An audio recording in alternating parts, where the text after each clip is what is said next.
Chapter 1. A Quiet Welcome by the Fire. Good evening. Or perhaps it isn't evening at all where you are. Perhaps the lamps are already low, and the day has folded itself away, and you have finally arrived at that soft hour when nothing more is required of you. Wherever you are, and whatever time it happens to be, you have come to the right place to rest. Tonight, we are going to travel a very long way. We are going to sail across a wine-dark sea, past islands where enchantresses live and one-eyed giants keep their sheep. We are going to walk down into the shadowed halls of the dead and back up again into the light. We are going to watch a father build wings for his son, and we are going to listen to a musician so gifted that even the god of the underworld set down his stern face and wept. But none of that needs to trouble you. These are old stories, worn smooth by 3,000 years of telling. They were first sung not to keep people awake, but to gather them together in the long dark hours after the fields were tended and the animals were penned, and the fire was the only bright thing left in the world. They were the entertainment of tired people. They still are. So let me be very clear about what tonight is for. It is not a lesson. There is no examination waiting for you at the end of the hall. You do not have to remember the names, and you certainly do not have to remember them in order. If your attention drifts, let it drift. If you fall asleep in the middle of a sentence, that is not a failure. That is, in fact, the entire point. The stories will still be here in the morning, and they will keep just as well whether you hear their endings or not, because they have been kept safe for a very long time indeed. Let me tell you a little about where these tales came from, because even that is soothing in its way. Somewhere around the 8th century before the Common Era, on the coasts and islands of what we now call Greece and the western edge of Turkey, there were people who made their living by singing. We call them bards, though they would not have used that word. They wandered from town to town, from great house to great house, and in exchange for a good meal and a place by the hearth, they would sing the old songs of gods and heroes. They did not read these songs from a page. Most of them could not read at all, and there were no pages to read from. Instead, they carried the whole vast architecture of the story inside their heads, and they rebuilt it fresh each night, using familiar phrases, the way a mason uses familiar stones. This is why, in these old poems, the sea is so often described as wine-dark, and why the dawn so often arrives with rosy fingers, and why a clever man is so often called resourceful. These were not lazy repetitions. They were the handholds the singer used to climb the mountain of the story without falling. And because you heard them again and again, night after night, they became comfortable, like the creak of a familiar stair. There is a rhythm to that kind of storytelling, a gentle rise and fall, a returning and a returning again, and it is one of the reasons these tales are so very good for sleep. We do not know for certain who first shaped the two great poems we will draw upon tonight. Tradition gives us the name Homer and imagines a blind old singer, though whether he was one person or many, whether he was blind, whether he existed at all in the way we mean, are questions that scholars have argued over for centuries and will happily go on arguing over long after you and I are asleep. It does not matter tonight. What matters is that the stories survived. They were sung and sung again, and eventually written down and copied again, and here they are, arriving in your ears across a distance of nearly 3,000 years, still warm. So settle in, arrange your pillow the way you like it. Let your shoulders drop away from your ears. Let the day go. We are going to begin with the longest and most famous journey in all of storytelling, the tale of a man trying against every conceivable obstacle, simply to get home. And we will take it slowly, the way it was meant to be taken, with plenty of room to breathe between one wonder and the next. The story begins, as so many stories do, with a war that is already over. Chapter 2. The Man Who Could Not Get Home. There had been a great war at a city called Troy. You may know a little of it already, or you may know nothing at all, and either way is perfectly fine. All you need to hold on to is this. A coalition of Greek kings and their armies had sailed across the sea to lay siege to the walls of Troy, and the siege had lasted 10 long years, and at the end of it, the Greeks had won, largely through a trick involving a great hollow horse of wood, which is a story for another night.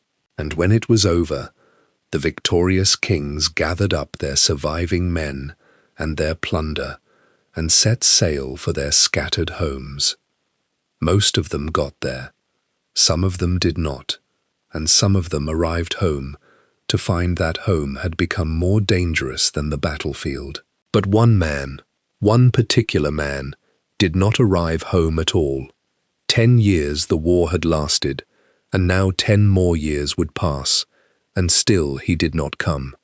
His name was Odysseus, king of a small and rocky island called Ithaca, and he was known above all other men for his cleverness. His was the one who had thought of the wooden horse. He was the one who could talk his way into or out of nearly anything, and yet all his cleverness could not bring him home, because he had made an enemy of a god, and there is no cleverness in the world that can outrun that. When our story opens, 20 years have passed since Odysseus last saw his own front door. On the island of Ithaca, his wife Penelope has waited all this time, not knowing whether he is alive or dead. His son, Telemachus, was a baby in arms when his father sailed away, and is now a young man on the edge of adulthood, who has quite literally never known his father's face. And the household that Odysseus left behind has fallen into a slow, ugly crisis.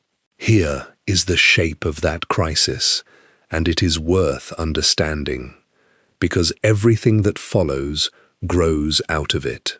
A king who does not return is, eventually, presumed dead.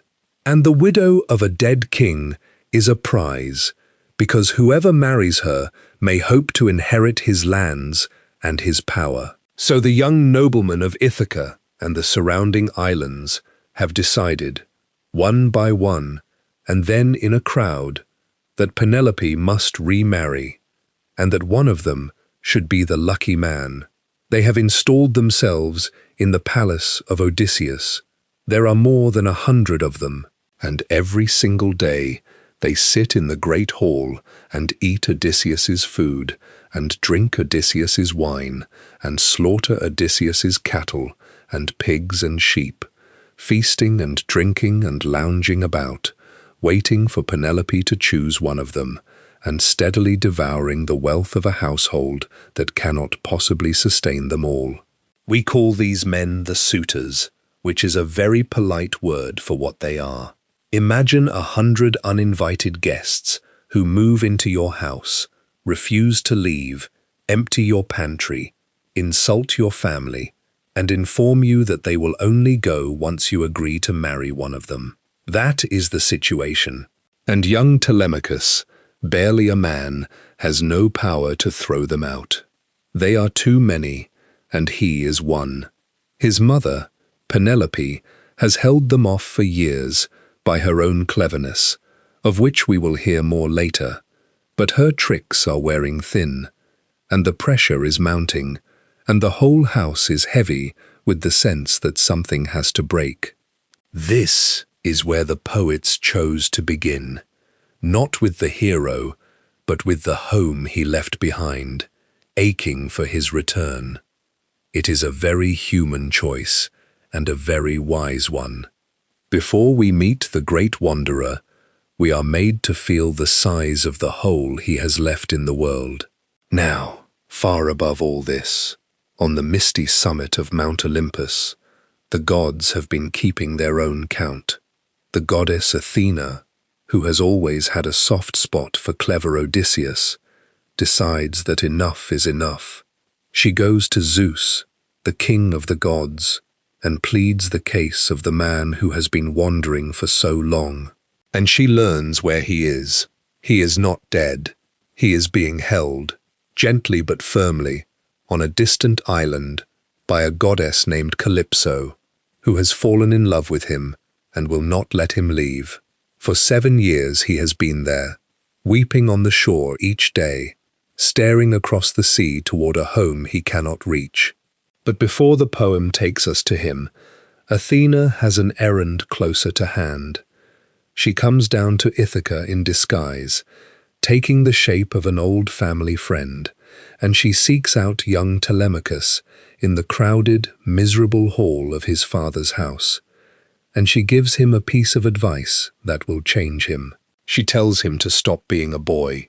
She tells him to call an assembly of the island's men and denounce the suitors publicly.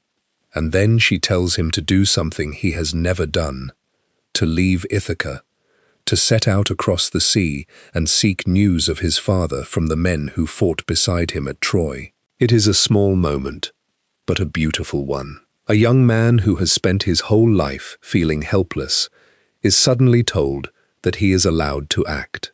That evening, when his mother comes down and hears a bard singing a sad song of the war and asks him to change the tune, Telemachus does something he has never done before. He speaks to her firmly, as a man of the house. He sends her back upstairs, gently, and tells the suitors that he intends to be master of his own home. They laugh at him, of course, but something has shifted. The boy is beginning to become a man, and he is doing it because a goddess in disguise took the time to believe in him. Hold on to that feeling of a quiet beginning, of a small, brave decision made by lamplight. It is the seed of everything. And in the next chapter, we will follow Telemachus out onto the sea for the very first time, to sit at the tables of old kings and hear their strange and sorrowful stories of how the war at Troy came home to roost. Chapter 3. A young man goes to sea. The next morning, Telemachus stood up in front of all the assembled men of Ithaca and, with his voice shaking only a little, told them the truth about what was happening in his father's house. He described the suitors and their feasting and their arrogance, and he asked, quite reasonably, for the island to help him be rid of them. And the island, quite unreasonably, did nothing. The suitors were too powerful, too many, too well connected. Some of the old men muttered sympathetically. An omen appeared in the sky, 2 eagles fighting, and a wise old interpreter of birds warned that Odysseus was near and that ruin was coming for the suitors. But the young men only jeered, and the assembly broke up, and nothing was resolved. This is worth pausing on, because it is one of the quietly realistic touches in a story full of monsters and magic. The world does not rush to a young man's aid simply because he is in the right. Justice, in these old tales as in our own lives, is slow and stubborn and has to be worked for. Telemachus got no help from his neighbors, but he got a ship, secretly, with the help of the disguised goddess, and provisions stored away without the suitor's knowledge, and under cover of darkness, he slipped out of the harbor and onto the open water for the first time in his life. He sailed first to a place called Pylos, on the mainland, to the house of an old king named Nestor. Now Nestor is one of the great pleasures of this section of the story, and I want to describe him to you, because he is the sort of man everyone has met. Nestor is the oldest of all the kings who fought at Troy, and he has survived the war and come safely home, and he is exceedingly, tremendously talkative. He is the kind of host who welcomes a young stranger warmly, feeds him beautifully, treats him with real kindness, and then talks. He talks about the war. He talks about the great men who died. He talks about the terrible things that happened to the Greeks after Troy fell, how the gods scattered them across the sea because of their arrogance. He talks and talks, in long looping streams of memory, and Telemachus, who came looking for news of his father, listens patiently and learns very little of direct use, but a great deal about the world he is stepping into. There is something deeply soothing about old Nestor by his fire, pouring wine and pouring out memory. He represents a kind of survival that is quieter than heroism. He did not do anything spectacular. He simply lived and endured and came home and grew old, and now he sits surrounded by his sons and his cattle and his comfortable house, dispensing hospitality and advice in roughly equal measure. If you are drifting a little now, drift toward Nestor. He would not mind. He would offer you a cup of wine and start telling you a story you had already half heard, and the sound of it would carry you gently off. From Pylos, Telemachus traveled overland, in a fine chariot with one of Nestor's sons for a companion, to the great city of Sparta. And here he came to the house of Menelaus. And this is where the story deepens and darkens and grows rich. Because Menelaus was the king whose wife, the famously beautiful Helen, had run off with a prince of Troy, and it was to win her back that the whole enormous war had been fought. And now, all these years later, the war is over, and Menelaus has come home, and Helen is here too, back in her own hall, and the two of them are living together again as king and queen, as though nothing had ever happened. Imagine the strangeness of that dinner. Young Telemachus, sitting at the table, and across from him the woman for whom 1,000 ships had sailed and a whole generation of young men had died, Helen herself. And she looks at the young stranger and recognizes, in the shape of his face, the features of Odysseus, and she guesses who he must be, and everyone at the table is suddenly overcome with grief, remembering the men they lost. And here the poem gives us one of its gentlest and most curious moments. Helen, seeing that the evening is drowning in sorrow, quietly slips a drug into the wine, a medicine she learned of in Egypt, which soothes all pain and grief and anger, so that a man who drank it would not weep, even if his own parents died before his eyes.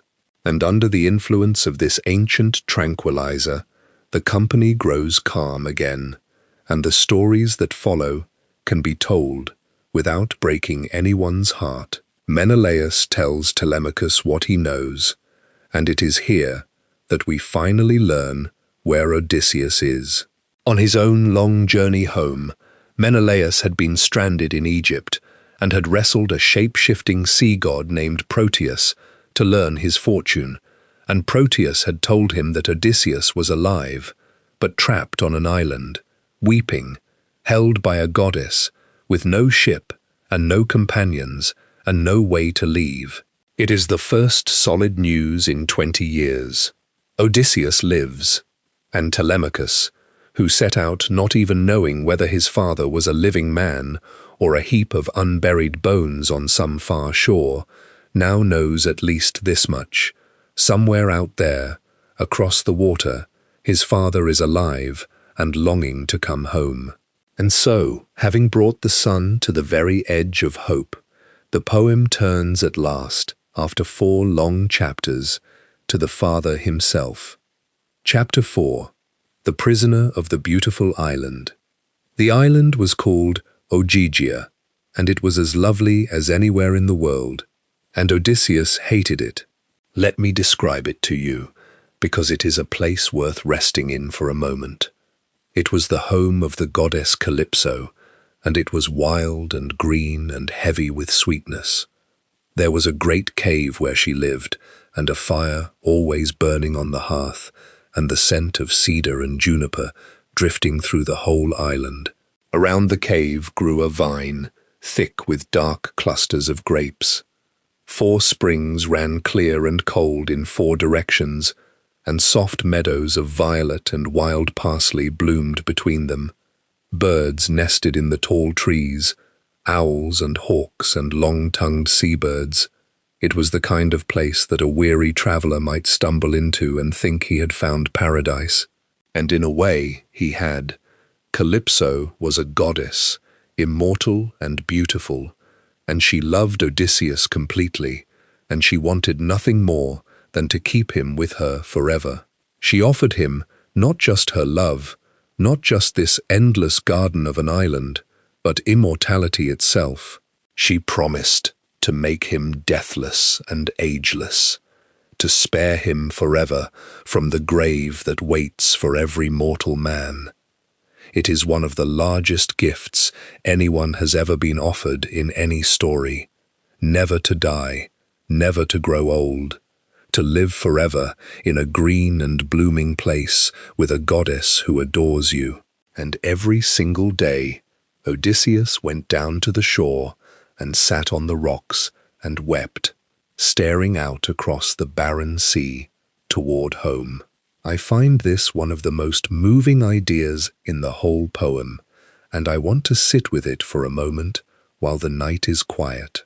Odysseus was offered eternal life and eternal comfort, and he turned it down. Not because the island was not beautiful, it was. Not because Calypso was unkind, she was not. He turned it down because it was not his, because his wife, an ordinary woman who would grow old and die, was waiting for him, because his son had grown up without him, because his old father was fading somewhere far away, tending a garden and grieving, because there was a rocky, unremarkable little island called Ithaca that was his, and a life there that was his, imperfect and mortal and finite, and he wanted that finite, mortal life more than he wanted to live forever in paradise. There is a whole philosophy folded into that choice, if you care to unfold it, though you certainly do not have to tonight. It says that what makes a life precious is not its length, but its belonging. That comfort is not the same as home, that we are shaped by the people we love and the place we come from, and that no amount of ease can replace them. Odysseus could have been a god. He chose instead to keep being a man, if only he could be a man in the right place. At last, the gods intervened. Zeus sent his messenger, Hermes, flying down to the island with a command. Calypso must let Odysseus go, and Calypso, though it broke her heart, obeyed. She could not defy the will of the highest god, but there is a lovely, sad dignity in how she took it. She went to Odysseus and told him he was free, and she helped him.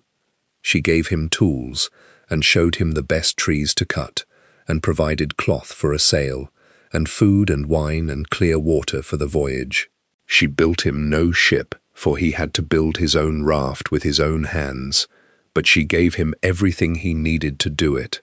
And when he had lashed it together over 4 days of hard work, she sent a gentle wind to carry him away, and she stood on the shore and watched him go, and we are never told what became of her after that. She simply fades from the story, a lonely immortal on a beautiful empty island, having loved a mortal man who loved somewhere else more.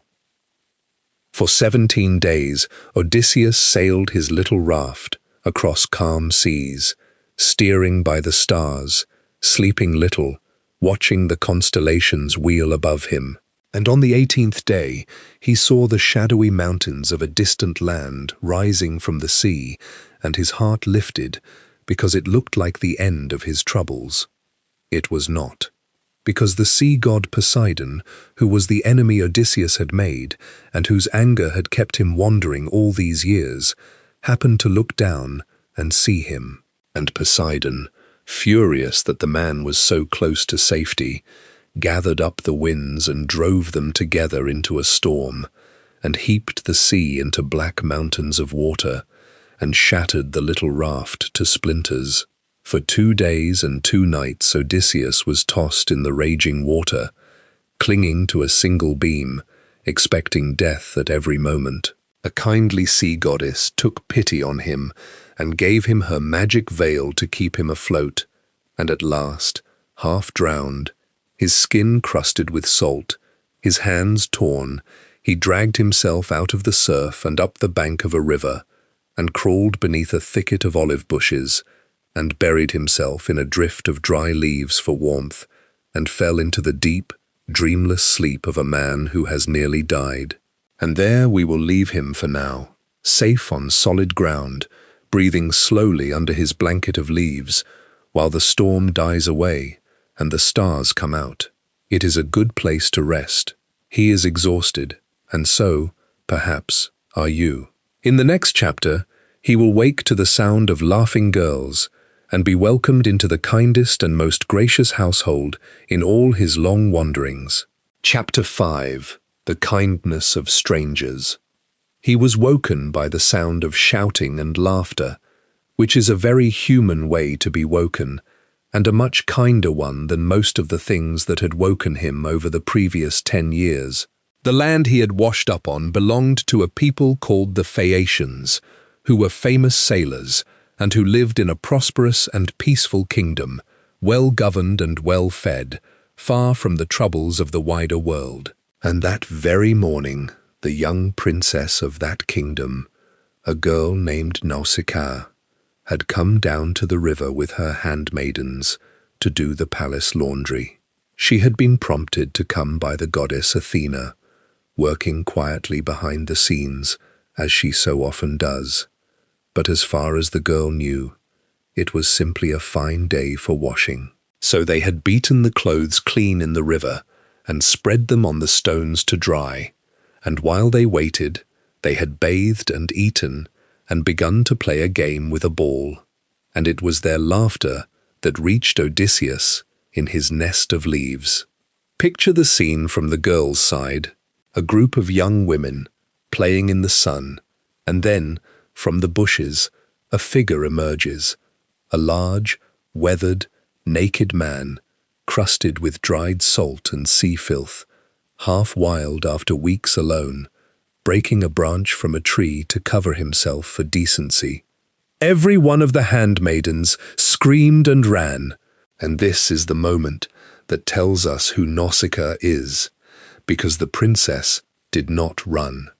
She stood her ground and faced the terrifying stranger, and when he spoke to her, cleverly, gently, praising her and begging for help, without frightening her further, she answered him with extraordinary poise.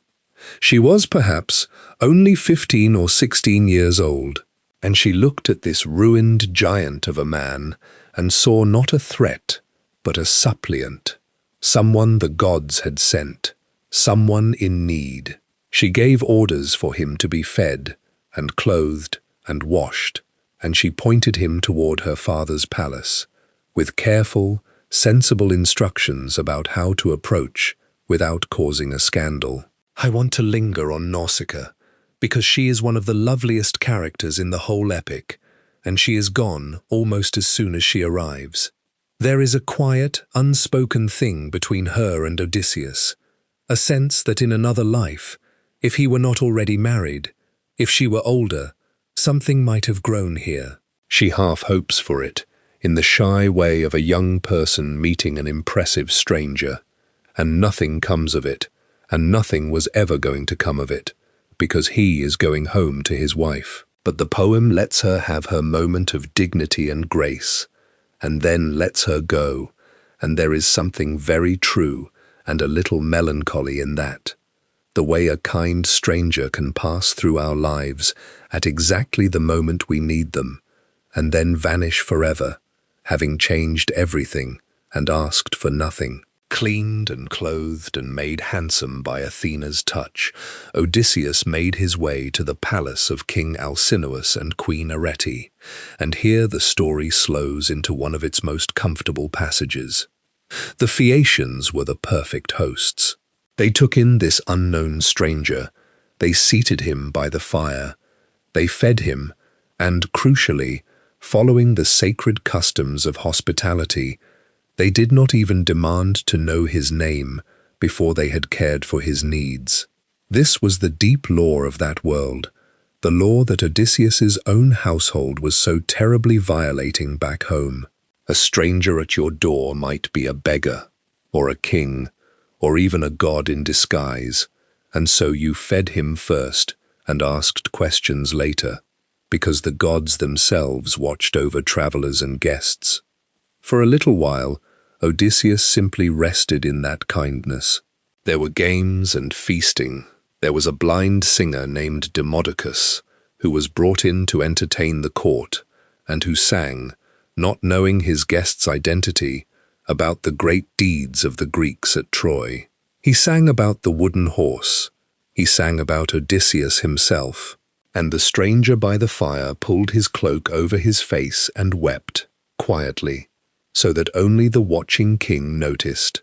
Here is a man listening to a bard sing of his own life, of his own greatest triumph, as though it were an ancient legend belonging to someone else, and weeping at the strangeness and the sorrow of it all. It is a moment of such gentle, aching self-awareness that it feels almost modern. At last, the king asked, kindly, why his guest wept whenever the songs turned to Troy, and Odysseus knew the time had come to say who he was. He straightened, and he spoke the words that everyone in that hall would remember for the rest of their lives. "I am Odysseus," he said, "son of Laertes, known to all the world for my cunning, and my fame reaches even to the heavens." And then, at the urging of his hosts, in the warm and firelit safety of that peaceful hall, with the whole court leaning in to listen, he began at last to tell the story of everything that had happened to him since he sailed away from the ruins of Troy. And so it is that the most famous adventures in the poem, the Cyclops, the Enchantress, the journey to the land of the dead, are not told by the poet directly.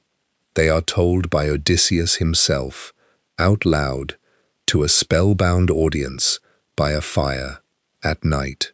Which means that when you listen to them now, drifting towards sleep, you are doing exactly what the Phaeacians did 3,000 years ago. You are one more listener in one more hall, letting a weary traveler tell you where he has been. Let us listen with them. Chapter 6. The Lotus and the One-Eyed Giant. When we left Troy, Odysseus began, we were 12 ships and many hundreds of men, and we were going home. That is all we wanted. That is all any of us wanted. Their troubles began almost at once, and the first was of their own making. They raided a coastal town, as raiding was the ordinary and expected thing for returning soldiers to do. But they lingered too long, feasting on the beach instead of leaving with their plunder, and the neighbors of the people they had robbed came down upon them in force and killed a great many of them. It was a costly, stupid loss, and it set the pattern for much of what followed. The men of Odysseus, again and again, undone not by monsters but by their own appetites, their own impatience, their own inability to leave well enough alone. Then a great storm blew them off course, far out into unknown waters, and they came to a land where a strange and gentle danger waited. The people there ate the fruit of a plant called the lotus, and it was not a violent people, and they meant no harm, but the fruit they offered was a kind of sweet forgetting. Any man who tasted it lost all desire to go home.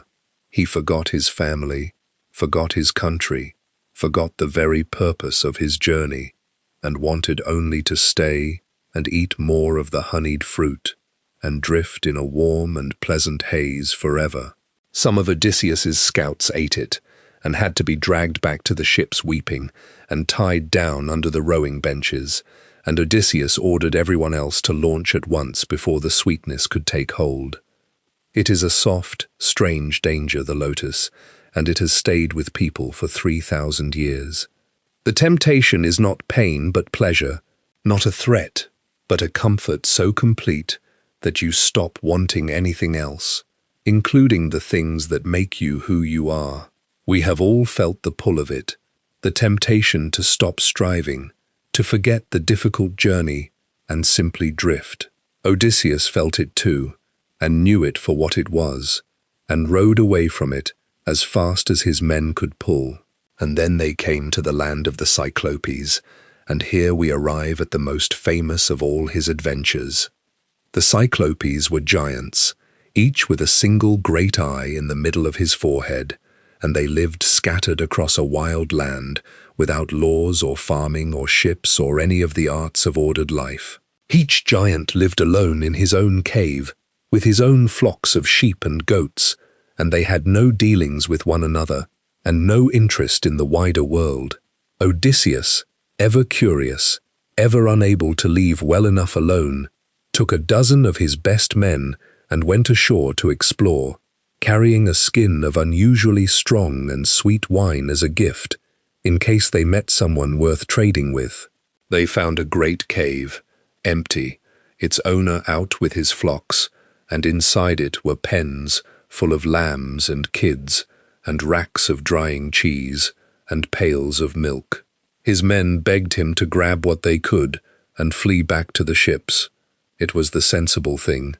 But Odysseus wanted to see the owner, and to receive the gift a host owed a guest. And so they waited, and in the evening the owner came home, and he was enormous, a mountain of a creature, and his name was Polyphemus, and he was a son of the sea god Poseidon.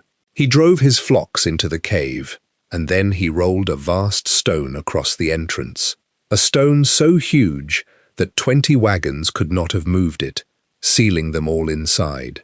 And then he noticed the men. What followed was a nightmare. When Odysseus, following the ancient custom, asked for the hospitality owed to strangers, the giant laughed at the very idea. The Cyclopes cared nothing for gods or guests, and to prove it, he seized 2 of the men and dashed them against the ground and devoured them, raw, and then lay down and slept. And Odysseus could not simply kill him in his sleep, because only the giant was strong enough to move the stone that sealed the cave. If Polyphemus died, they all died, trapped forever in a tomb of rock with his rotting body. So Odysseus used the only weapon he truly trusted, which was his mind. Over the next terrible day, while the giant ate more of his men, Odysseus formed a plan. He offered the monster the strong wine he had brought, bowl after bowl of it, undiluted, and the giant, who had never tasted anything so powerful, grew drunk and pleased and expansive. In his good humor, he asked his guest's name and promised him a gift in return. And here, Odysseus told the cleverest lie in all of literature. "My name," he said, "is Nobody. Everyone calls me Nobody." And the giant, chuckling, gave his promised gift. "Nobody," he said, "I will eat you last of all." And then he passed out drunk. You may know what came next. Odysseus and his men had sharpened a great stake of olive wood and hardened its point in the fire, and now they drove it, all together, into the giant's single eye, and blinded him. And Polyphemus woke roaring in agony, and his neighbors, hearing the noise, came running to the mouth of his cave and called through the stone, asking what was wrong, who was hurting him. And the blinded giant bellowed back the truth. "Nobody is hurting me. Nobody is killing me." And the other Cyclopes, hearing that nobody was troubling him, shrugged and went back to bed, telling him that if nobody was hurting him, he must be sick and should pray to his father, and they left him to his agony. That is the joke at the heart of the story, and it is 3,000 years old, and it still works, and it tells you something about how clever this hero is supposed to be. But the escape itself was cleverer still. In the morning, the blind giant had to let his sheep out to graze. But he sat at the mouth of the cave, feeling the back of each animal as it passed, to make sure no man was riding out on top. So Odysseus lashed his men beneath the bellies of the great woolly rams, 3 sheep to a man, hidden in the thick wool where the giant's groping hands would not reach, and he himself clung underneath the largest ram of all, and the giant felt the backs of his sheep, and felt nothing, and let them all walk free. And here is where Odysseus made the mistake that would cost him everything. Safely back aboard his ship, rowing away, he could not resist. He called back across the water to taunt the blinded giant, mocking him. And when the enraged Polyphemus hurled boulders toward the sound of his voice, nearly swamping the ship, Odysseus could still not hold his tongue. He shouted out his true name. "If anyone asks who blinded you," he cried, "tell them it was Odysseus, king of Ithaca. He wanted the credit. He wanted his name attached to the deed.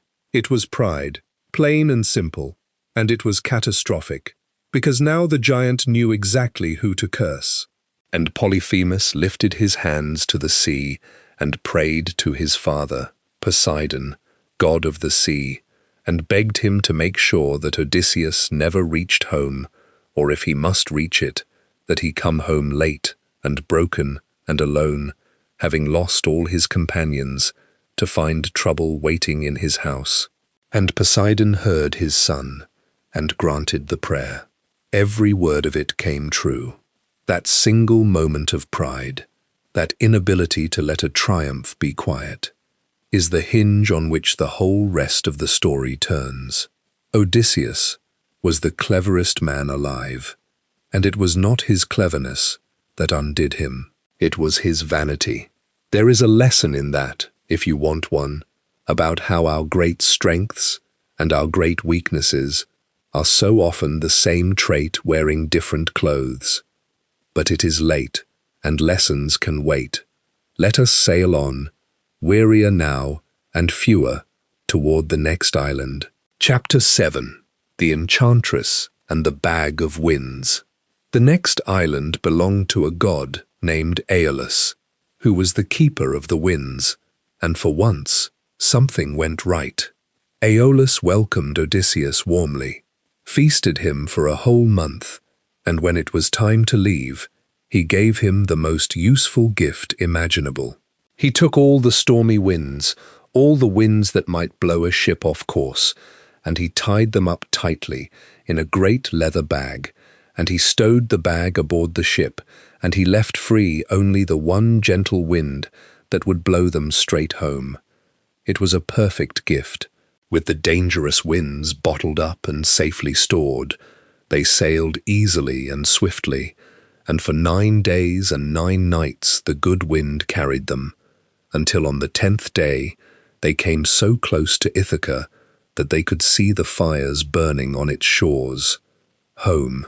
After 10 years, home, right there, close enough to see the smoke rising from the hearths.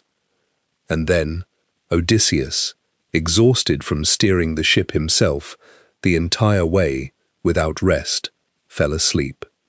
And his men, watching him sleep, began to whisper among themselves. They looked at the great bag Aeolus had given their captain, and they convinced themselves it was full of gold and silver, treasure that Odysseus meant to keep for himself while they got nothing. Resentment and greed took hold, and while their captain slept, with home in sight, they opened the bag to see the treasure. Out roared every wind at once. The storm that burst from that bag caught the ships and hurled them back across all the sea they had crossed, all the way back to the island of Aeolus, undoing 9 days of progress in an instant. And when Odysseus, heartbroken, went back to Aeolus and begged for help a second time, the wind god refused him coldly and drove him away, saying that a man so obviously hated by the gods was cursed, and he would have nothing more to do with him. I think this is one of the saddest moments in the whole poem, sadder in its way than any of the monsters. There was no giant here, no enchantment, no divine ambush, just tired men and their own small suspicions, and a captain who had not quite trusted his crew enough to explain, and the ordinary, grinding way that ordinary human weakness can snatch away the thing we want most at the very moment we finally have it in our grasp. They could see their homes, and they lost it all to a whisper and a bag left carelessly within reach. Worse followed. They came next to the land of the Laestrygonians, a race of giant cannibals, and here Odysseus lost nearly everything. The giants pelted the ships in the harbour with boulders and speared the men like fish, and of the whole fleet, only Odysseus's own single ship, which he had cautiously moored outside the harbour, escaped. 11 ships, and all their crews, gone in an afternoon. One ship remained now, out of 12, and the men aboard it were grieving and afraid. That one ship came at last to the island of Aea, the home of the goddess Circe. Odysseus sent half his men to explore, and they found a beautiful house in a forest clearing, with wolves and lions prowling gently around it, strangely tame, and inside, a lovely woman singing at her loom, who welcomed them in and gave them food and wine. But the food was drugged, and when they had eaten, Circe touched each of them with her wand and turned them into pigs and drove them squealing into a sty, where they wept human tears behind their swine faces, keeping their human minds trapped in animal bodies. One man had hung back, suspicious, and he ran to tell Odysseus, who set out alone to rescue his crew. On the way he met the god Hermes, who gave him a magic herb called moly, a white flower with a black root, that would protect him from Circe's spells. And so when Circe served Odysseus the drugged food and touched him with her wand, nothing happened. He drew his sword, as Hermes had instructed, and the astonished goddess, realizing she had met a man she could not enchant, submitted to him.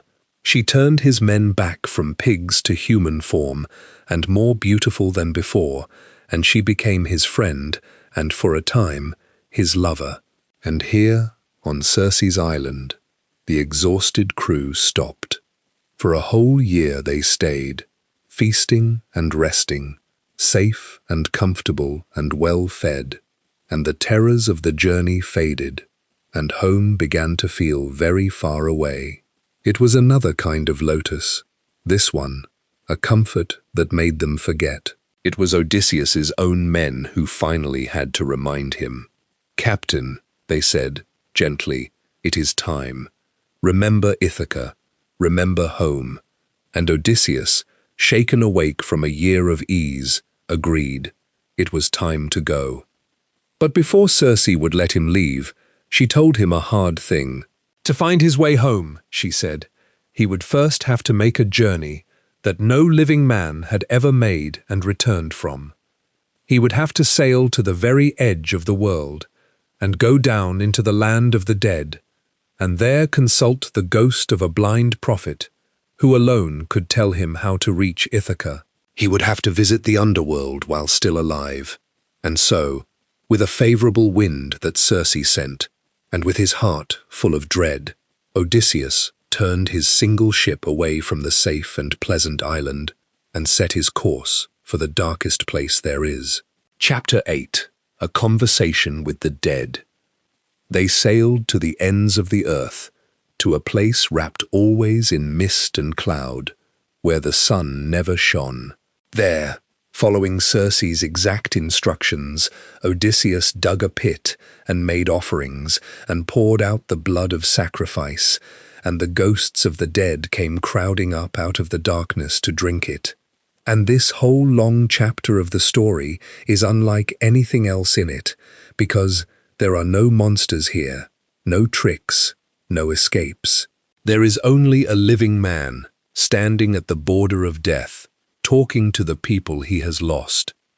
The first ghost to come was one of his own crew, a young man named Elpenor, who had died only days before, on Circe's island, by falling drunkenly from a roof, and whose body they had left unburied in their haste to leave. And his ghost begged Odysseus, when he returned to the island, to burn his body properly and build him a tomb so that he could rest. It is a small human moment, easy to pass over, but it mattered enormously to the people who first heard this story. To be left unburied, forgotten, your body abandoned, was among the worst fates imaginable. Even here, at the edge of the world, the dead longed to be remembered and treated with care. Odysseus promised, and he kept the promise later. Then came the blind prophet Tiresias, the one he had traveled all this way to find. And Tiresias told him the truth about his journey home. He would reach Ithaca, the prophet said, but the road would be hard, because Poseidon's anger still burned against him. And he gave one specific warning, which would turn out to matter very much. On an island called Thrinacia, the prophet said, Odysseus and his men would find the cattle of the sun god, sacred beasts that must not be touched. If they left the cattle alone, they might yet all reach home. But if they harmed even one of them, the ship would be destroyed, and all the crew would die, and Odysseus alone would survive, to come home late and broken, on a stranger's ship, to a house full of trouble. Remember that warning. It is coming. And then, when the prophet had finished, Odysseus stayed a while longer and spoke with other ghosts. And these are the passages that have made grown listeners weep for 3,000 years. He saw his own mother, who had been alive when he sailed for Troy, and who was now among the dead. She had died, she told him, of grief and longing for him. And 3 times he tried to embrace her, and 3 times she slipped through his arms like a shadow or a dream, because the dead have no substance, and he could not hold her. Try, for a moment, to sit with that image, a son who has travelled to the land of the dead itself, and finds his mother there, and cannot even hold her, because she is only air and memory now. There are few images in all of literature more purely sorrowful, and more true to the actual experience of grief, which so often feels exactly like reaching for someone and closing your arms on nothing. He spoke, too, with the ghosts of the great heroes he had fought beside at Troy. He saw Agamemnon, the king who had led the whole Greek army, and who had come home from the war only to be murdered by his own wife and her lover on the very night of his return. And Agamemnon warned Odysseus bitterly to be careful when he came home, to trust no one too easily, even his own wife, though he admitted that Odysseus's Penelope was a truer woman than his own had been. And he spoke with the ghost of Achilles, the greatest warrior who ever lived, who had died gloriously young at Troy and won eternal fame. And Odysseus tried to comfort him, saying that surely he must be honored even among the dead, a prince among ghosts. And Achilles gave one of the most famous answers in the whole poem. "Do not try to comfort me about death," he said. "I would rather be a living servant, a poor laborer working the fields for some landless man scraping to get by, than be king over all the dead. All the glory in the world," he was saying, all the fame, all the honor, was worth less than one more day of ordinary living breath, coming from the greatest of all warriors, from a man who had chosen a short and glorious life over a long and quiet one. It is a devastating thing to hear. Think of it against everything Odysseus had turned down. Calypso offered him immortality, and he refused it, choosing his mortal home. And here is Achilles, who chose glory and got it and died for it. saying from the far side of the grave that he would trade every scrap of it for the plainest, poorest life above the ground. The poem is turning over the same question from every angle, gently, patiently, the way you might turn a stone in your hand. What is a life for? Is it for glory, or for length, or for love, or simply for the ordinary sweetness of being alive at all? It does not force an answer on you. It just lets the question hang there in the misty air among the ghosts. And then, before the sheer weight of the crowding dead could overwhelm him, Odysseus turned and fled back to his ship and sailed away from the land of the dead, back toward the world of the living and the last dangers that stood between him and home. Chapter 9. The Song That Kills and the Cattle of the Sun. They returned first to Circe's island, to bury the fallen Elpenor as Odysseus had promised, and Circe, kind now that they were friends, gave him one last gift, which was knowledge. She warned him, in detail, of every peril that lay ahead, and told him how to survive each one. And so Odysseus sailed on, forewarned, into the final gauntlet of his wanderings. The first danger was the Sirens. These were creatures who sat upon a flowering meadow by the sea and sang, and their song was so unbearably beautiful that any sailor who heard it would turn his ship toward them and wreck it on the rocks, and die there.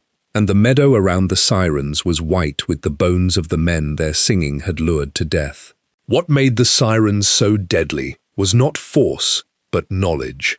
They sang that they knew everything, all that had happened at Troy, all that would happen on the earth, and they promised to share it. It was the temptation of pure knowing, the promise that if you only came close enough, you would understand everything, and it killed everyone who believed it. Circe had told Odysseus how to survive.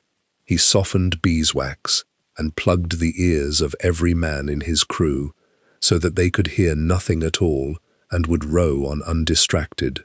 But Odysseus himself, curious as ever, wanted to hear the famous song and live, so he had his men tie him tightly to the mast and ordered them, no matter how he begged, no matter how he struggled, not to release him until they were safely past. And so it happened. The song reached him, and it was everything they said, and he strained against the ropes and shouted at his men to turn the ship and set him free, his face twisted with longing. But their ears were stopped with wax, and they only rowed harder, and two of them bound him even tighter, until the deadly, beautiful island fell away behind them, and the song faded and could no longer be heard. And Odysseus became, as far as the old stories tell us, the only man ever to hear the song of the Sirens and live. Next came a narrow strait with a monster guarding each side, and this was a trap with no clean escape. On one side was Charybdis, a vast whirlpool that 3 times a day sucked down the whole sea and belched it up again, and any ship caught in it was lost entirely. On the other side, in a high cave in the cliff, lived Scylla, a horror with 6 long necks and 6 heads, each mouth crowded with teeth, who snatched sailors from the decks of passing ships and devoured them. And here Circe had given Odysseus the hardest advice of all. He could not save everyone. If he steered toward the whirlpool to avoid the 6-headed monster, he would lose the entire ship and every soul aboard. So he must steer close to Scylla instead, and accept that she would take 6 of his men, 6 and no more, in exchange for the survival of the rest. It was a leader's most terrible arithmetic, to knowingly sacrifice 6 men to save the many. And Circe had told him not even to try to fight, because if he stopped to battle Scylla, she would only strike again and take 6 more. And so Odysseus did the hardest thing a captain can do.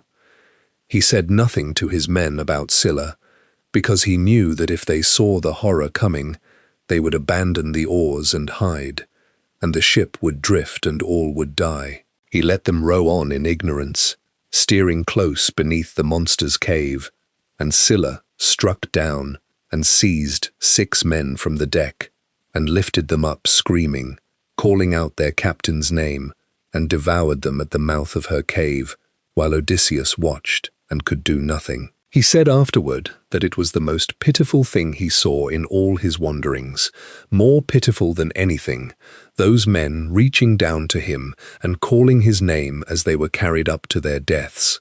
He had known it would happen.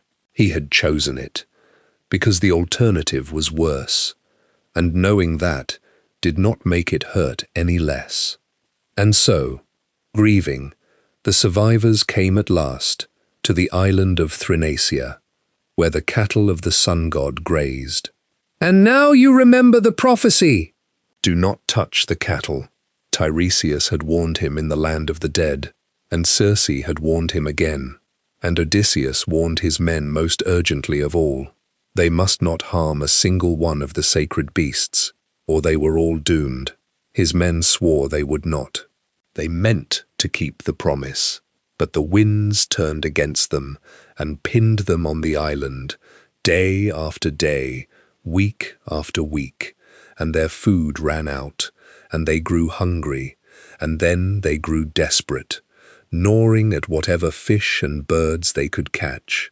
And one day, while Odysseus had gone off alone to pray and had fallen asleep, his men, starving and reasoning among themselves that any death was better than starvation, and that they would build the sun god a fine temple to make amends, slaughtered the best of the cattle, and roasted them, and ate. And Odysseus woke to the smell of the roasting meat, and knew, at once, that they were all lost. The sun god complained to Zeus, and Zeus promised vengeance, and there were terrible omens. The flayed hides of the cattle crept along the ground, and the meat on the spits lowed like living cows. And when at last the wind allowed them to sail, and they left the island behind, Zeus sent a thunderbolt down out of a clear sky and shattered the ship to pieces, and every man aboard was drowned.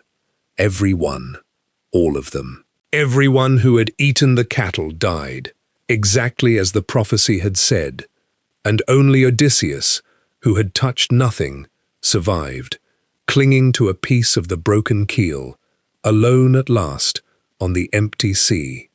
And here we see the deep pattern of the whole story made plain. Time and again, it was not the monsters who destroyed the men of Odysseus. It was their own hunger, their own greed, their own inability to wait, their own reaching for the forbidden thing, the lotus, the bag of winds, the cattle of the sun. Again and again, they had home within reach and threw it away for the sake of an appetite they could not master. And now they were all dead, and Odysseus drifted alone on the wreckage, and the current carried him, exhausted and grieving and utterly alone, to the island of Calypso. And so the great circle of his story closes. This is where we began, on Calypso's island, weeping on the shore. Everything he told the Phaeacians in their firelit hall had led back to the very place we first found him. His whole tale, all the monsters and the marvels, was the story of how a fleet of 12 ships and hundreds of men had been worn down, one disaster at a time, to a single man on a beach, longing for home. And now, at last, the telling was done. The Phaeacians sat in the silence of the hall, spellbound, and they resolved to do what no one else had managed in 20 years. They resolved to bring him home. Chapter 10. The Stranger in His Own House. The Phaeacians were the finest sailors in the world, and their ships were said to be almost magical, needing no steering, knowing their course by themselves. They loaded Odysseus with gifts, more treasure than he would have brought home from Troy, and they laid him down on the deck, and he fell into a deep and peaceful sleep, the first easy sleep he had known in years. And while he slept, their ship carried him swiftly across the sea, and in the night they came to Ithaca, and they lifted the sleeping man gently ashore, and laid him on the sand with all his treasure stacked beside him, and sailed away. And so Odysseus came home at last, after 20 years, without even waking, set down on his own beloved shore like a child carried to bed. When he woke, he did not know where he was. A mist lay over the land, and everything looked strange, and he groaned aloud, believing the Phaeacians had betrayed him and abandoned him in some foreign country. And here the goddess Athena appeared to him, disguised at first, and then revealing herself, delighting in his cleverness, as she always had. She told him he was truly home. This was Ithaca. And then she did something that shows how much this homecoming was not going to be the end of his troubles, but the beginning of a new and dangerous chapter. She warned him that his house was full of enemies, over 100 of them, and that if he came striding home as a returning king, they would simply kill him. He could not come home as himself. He would have to come home as no one at all. And so the goddess disguised him. She withered his skin and dimmed his eyes and turned his hair grey and dressed him in filthy rags and made him look like an ancient, ruined beggar, so that no one, not his oldest friend, not his own wife, would know him.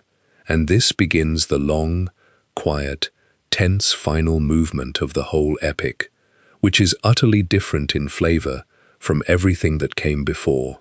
No more monsters, no more magic islands, just a man, disguised, walking slowly back into his own life, watching to see who had stayed loyal and who had not, gathering himself for a reckoning. He went first to the hut of a swineherd named Eumaeus, an old servant who had tended the pigs of the household faithfully for all the 20 years his master had been gone. Eumaeus did not recognize the ragged old beggar at his door, of course, but he welcomed him anyway, and fed him, and gave him a place by the fire, and spoke with warmth and grief about his lost master, whom he still loved and mourned after all this time. And Odysseus, listening to his old servant speak lovingly of him, not knowing he was speaking to the man himself, must have felt something very deep and strange. Here was loyalty. Here was a good man who had been given every reason to give up hope, and who had not. The disguised king said nothing, and revealed nothing, but he remembered. Meanwhile, the goddess had gone to fetch Telemachus, who was still away on his own journey, and had guided him safely home past the ambush the suitors had laid for him. And Telemachus came, as it happened, straight to the hut of the swineherd, and there, in that humble hut, father and son were together for the first time since Odysseus had sailed for Troy, when Telemachus was an infant. But the son did not know the ragged beggar was his father. And then Athena, for a moment, stripped away the disguise and made Odysseus appear as himself, tall and strong, and Telemachus was frightened and thought he must be a god. And Odysseus said simply, "I am your father. I am the one you have wept for all these years." Telemachus at first could not believe it. How could this be his father, who had appeared as a beggar a moment ago and now stood transformed? But Odysseus explained, and at last the truth broke over the young man, and father and son embraced and wept together. Wept, the poem says, like birds who have had their young stolen from the nest, a long, keening grief that was also the deepest joy. 20 years. The boy had never known his father's face, and the man had missed his son's entire childhood. And now here they were, and there was so little time, because there was a war to plan, because between them and any real reunion, any real homecoming, stood 100 armed men who had taken over their house and who would have to be dealt with. And so father and son made their plan together, quietly, in the swineherd's hut. Odysseus would go on to the palace, still disguised as a beggar. He would endure whatever insults came. He would say nothing, reveal nothing, until the moment was right. Telemachus would tell no one, not even his mother, not even Penelope. And when the time came, at a signal, they would clear the great hall of weapons and lock the doors and settle the account. It was a desperate plan, 2 men and a couple of loyal servants against 100. But Odysseus had spent 20 years surviving things no man should survive, on nothing but patience and cunning and the refusal to give up. And he was home now, and he was not going to lose his home to a pack of arrogant young men who had never suffered a day in their lives. In the next chapter, he walks into his own hall as a beggar and endures. Chapter 11. Patience and a Faithful Dog. The road up to the palace was where Odysseus's homecoming turned bitter, and the poem does not spare him. As he approached his own house in his beggar's rags, he was met by one of his own goatherds, a man named Melanthius, who had gone over to the suitors and now served them gladly. And this man, seeing a filthy old beggar shuffling toward the palace, kicked him and cursed him and told him to get away. Odysseus, who could have broken the man in half, said nothing. He absorbed the insult. He kept walking. This is the great, hard discipline of these final chapters. A king enduring in silence in his own kingdom, treatment that would have enraged any ordinary man, because the time was not yet right, and everything depended on the time being right. And then, just outside the palace gates, came one of the most beloved small moments in all of literature, and I will tell it to you gently, because it is a tender thing. Lying on a heap of dung by the gate was an old dog named Argos. As a puppy, 20 years before, Odysseus himself had raised him, and Argos had been a magnificent hunting hound, swift and strong. But his master had sailed away before the dog was fully grown, and in the 20 years since, with no one to care for him, Argos had grown old and sick and neglected, lying forgotten on the dung heap, covered in ticks, too weak even to stand. And as the disguised Odysseus passed by, the old dog lifted his head, and he knew him. After 20 years, ragged and altered and disguised so completely that no human being had recognized him, the old dog knew his master at once. He could not get up, but he lowered his ears and wagged his tail, the small greeting he had left in him. And Odysseus, who had held his composure through every insult, turned his face away and wiped away a tear so that no one would see. He could not go to the dog. He could not risk giving himself away by greeting a beggar's dog too warmly. And so he walked on, into the house. And Argos, having seen his master one last time after 20 years of waiting, laid down his head and died. I will let that sit for a moment in the quiet. There is not much to say about it. Anyone who has ever loved an animal understands it completely, and it needs no explanation. The poet, 3,000 years ago, understood that a story about the loyalty of a wife and the loyalty of servants would be somehow crowned by the loyalty of an old dog who waited 20 years to see his master's face one last time, and then let go. It is perhaps the oldest dog in all of literature, and still one of the truest. Inside the hall, the beggar Odysseus took his place, and the suitors treated him exactly as you would expect such men to treat a beggar. They mocked him. One of them, the ringleader, a proud and cruel young man named Antinous, threw a footstool at him and struck him. They set him against another beggar, a real one, and forced the two to fight for their amusement, and Odysseus, holding back most of his strength so as not to reveal what he was, still knocked the other man senseless with a single blow. Through all of it, he watched. He was taking their measure. He was learning which of them were merely thoughtless and which were truly cruel, which of the servant women had betrayed the household and which had stayed loyal. He was, in a sense, holding court, judging every person in that hall, and not one of them knew they were being judged by the returned king. And then came the meeting that the whole poem had been quietly moving toward for 20 years. Penelope, the queen, came down to the hall, and she asked to speak with the strange beggar, because she had heard he might have news of her husband.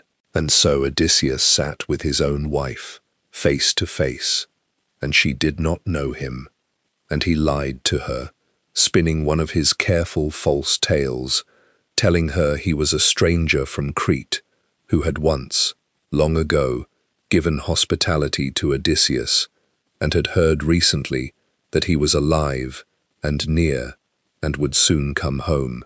And Penelope wept to hear it, wept for her husband, sitting an arm's length from the man himself, and he watched her weep for him and gave no sign, though the poem tells us his own eyes stayed as still and dry as horn or iron by sheer force of will, out of the discipline of his purpose, while his heart broke inside him with pity for his wife. This is almost unbearable, when you think about it. 20 years of longing, on both sides, and here they finally are in the same room, and he cannot tell her, because there are 100 armed enemies in the house, and her joy or shock might give everything away. So he sits and watches her grieve for him, and says nothing. It takes a kind of strength that has nothing to do with muscles or weapons.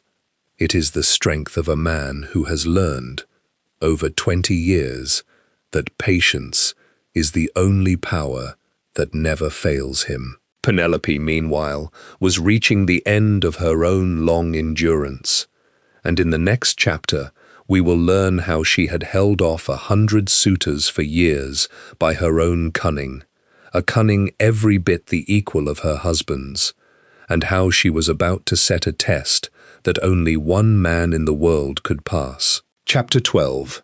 The Trick of the Loom and the Test of the Bow. Before we come to the reckoning, let us speak properly of Penelope, because she is too often left in the shadow of her famous husband, and she deserves better. For 20 years, she had held a crumbling situation together by will and wit alone. She had no army. Her son was a child for most of that time. Her husband was gone, perhaps dead, and 100 powerful men had made themselves at home in her house and demanded that she choose one of them to marry. She could not refuse outright, because they had the power, and refusing might have meant violence, might have meant her son's death. So she did what her husband would have done. She played for time, with a trick. She announced that she could not possibly remarry until she had finished weaving a fine burial shroud for her husband's old father Laertes, so that when the old man died, he would be buried with honor. It was a pious and unarguable reason, and the suitors could hardly object to a woman weaving a shroud for her aged father-in-law. So every day she sat at her great loom and wove, and the suitors waited. But every night, in secret, by torchlight, she unraveled everything she had woven that day, and so the shroud was never finished. For 3 whole years she wove by day and unwove by night, and the suitors, baffled, waited and waited for a garment that never grew. 3 years she bought with a single, brilliant, patient trick, until at last one of her own maids betrayed the secret, and the suitors caught her in the act and forced her to finish the work. And after that, her excuses ran out, and the pressure to choose became almost unbearable.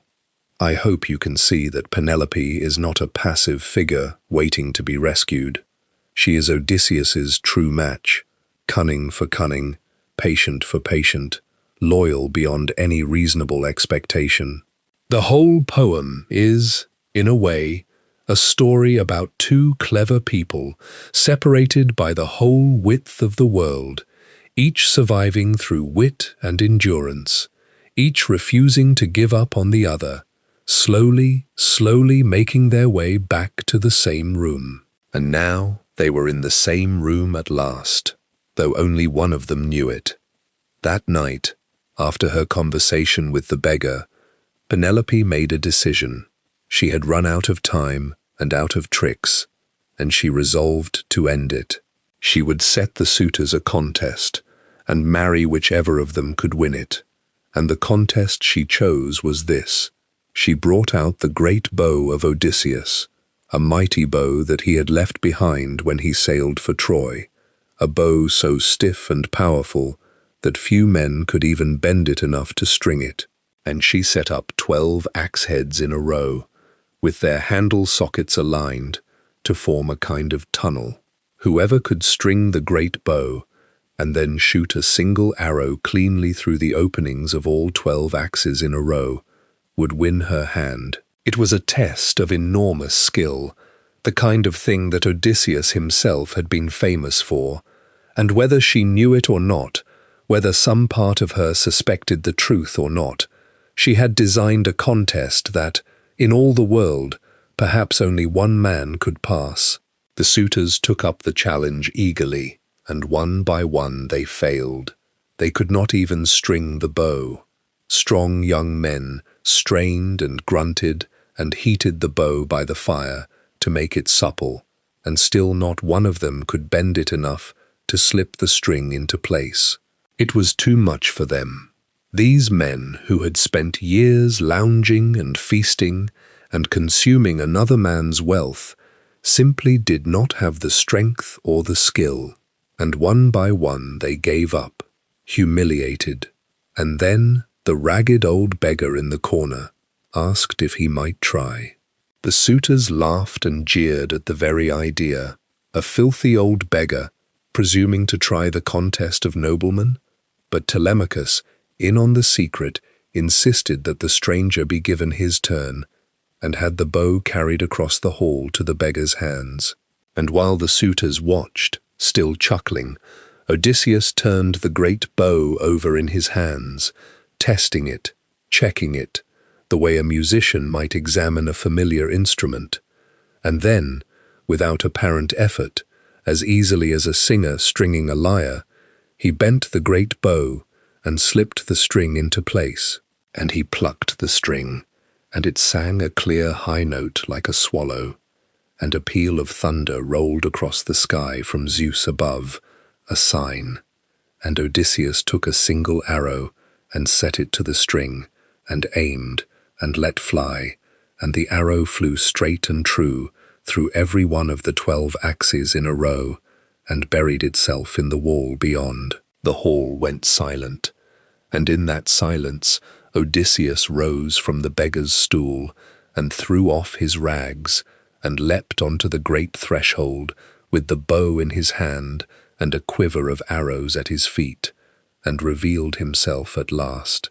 And the suitors understood, in one cold instant, that the man they had mocked, the man they had tried to rob of his wife and his kingdom and his son's inheritance, the man whose house they had devoured for years, was Odysseus, home at last, standing between them and the only door, with a loaded bow.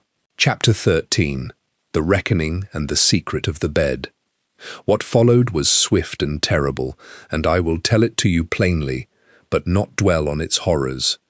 Because the point of it is not the violence but the justice, and because the night is meant for rest, not for lingering over blood. Odysseus's first arrow took the ringleader, cruel Antinous, in the throat.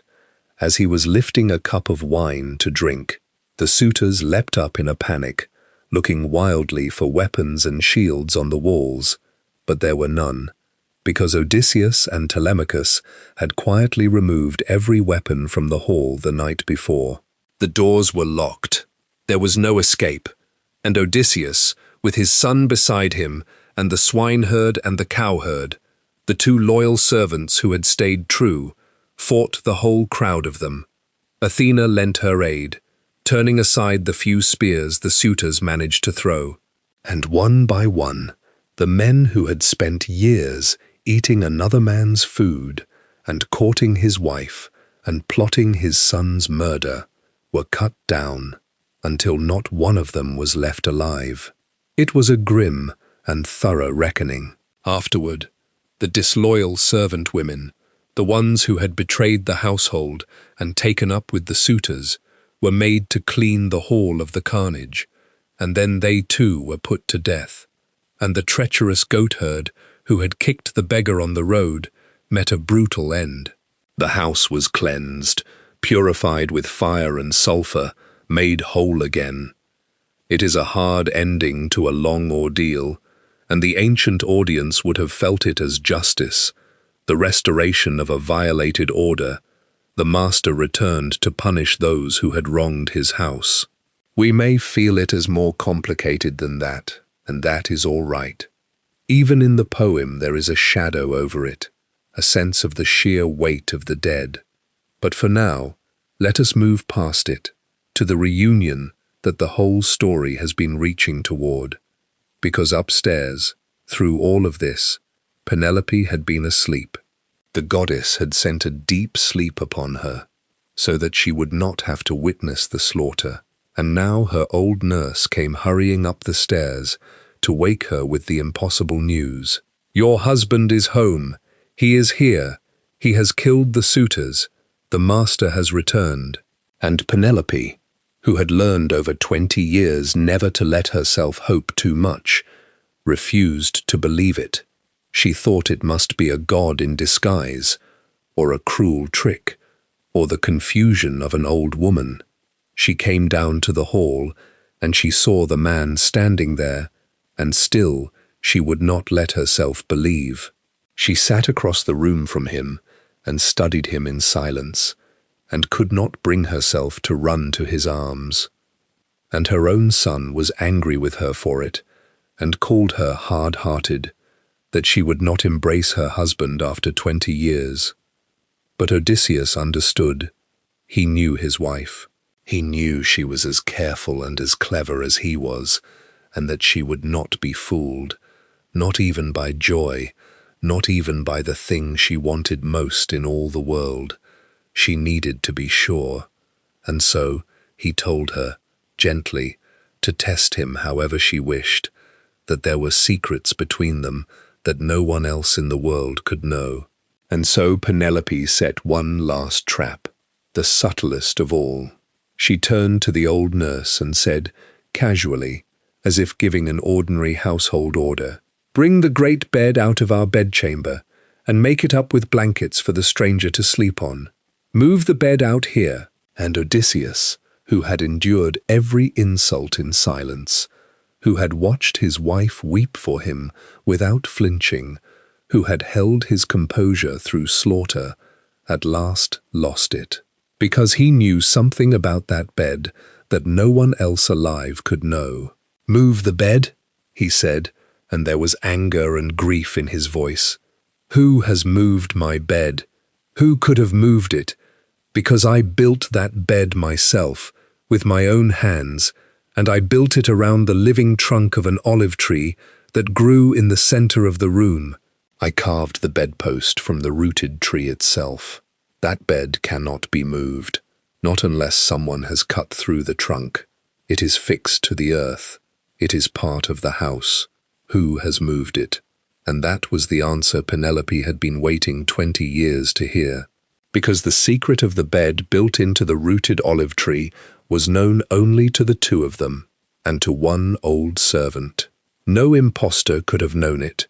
No god in disguise would have known it. Only her husband, only Odysseus, could have answered that way. And her knees went weak, and her heart melted, and she ran across the room and threw her arms around his neck, and wept, and would not let him go. And he held her, and wept too, and they clung to each other, like two people who had survived a shipwreck and swum at last to shore, which is more or less exactly what they were. I love that the final proof of their marriage is not a scar or a birthmark or a magic sign, but the bed itself, rooted to the living earth, immovable, a thing built by hand at the very beginning of their life together, and standing there unmoved through all the 20 years of storm. It is the perfect image of what Odysseus had been sailing toward the whole time. Not glory, not gold, not immortality, just this, a marriage grown into the ground like a tree, so deeply rooted that no war and no absence and no ocean could move it. The whole vast journey, all the monsters and the ghosts and the shipwrecks, ends with two aging people holding each other in a room and a bed that cannot be moved. And it is enough. It is more than enough. It is everything. There was a little more to the story. The next day, Odysseus went out to the countryside to see his old father, Laertes, who had withdrawn from the world in his grief and lived as a broken old man tending his orchard. And Odysseus revealed himself and gave the old man back his son. And the families of the slain suitors rose up in anger and came for revenge, and there was nearly one more battle, until the goddess Athena intervened and commanded peace between them, and made the people of Ithaca forget their grievance and accept Odysseus as their king once more. And so the island was at peace, and the long story was done, and the wanderer was home to stay. Let that be where we leave him, home. His wife in his arms, his son grown and brave beside him, his old father's joy restored, his house cleansed and quiet, the olive tree still rooted at the center of it all. 20 years of wandering ended in a still room at night. If you are drifting now, drift toward that, a man who wanted nothing but home and got it at last. Chapter 14. The musician who went to the land of the dead. The Odyssey is done, but the night perhaps is not, and there are other old stories worth telling in the same quiet way.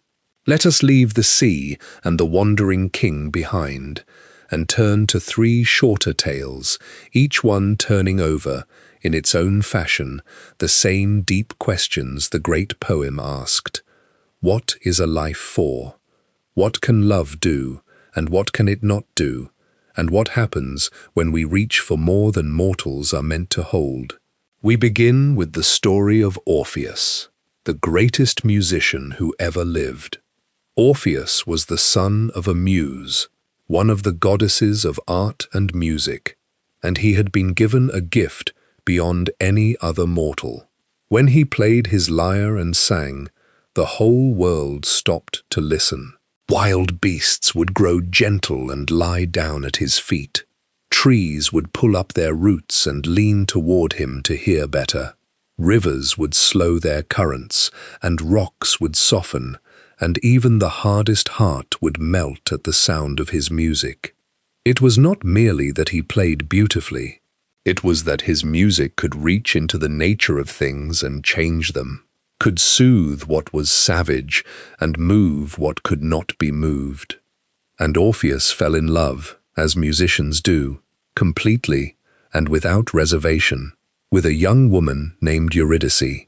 And she loved him, and they were married, and for a little while they were as happy as two people can be. But their happiness was very short. On their wedding day, or soon after, as Eurydice walked through the long grass of a meadow, she was bitten on the heel by a hidden serpent, and the venom killed her, and she died, and her spirit went down into the underworld, into the vast grey kingdom of the dead, from which no one returns. Orpheus was destroyed by grief.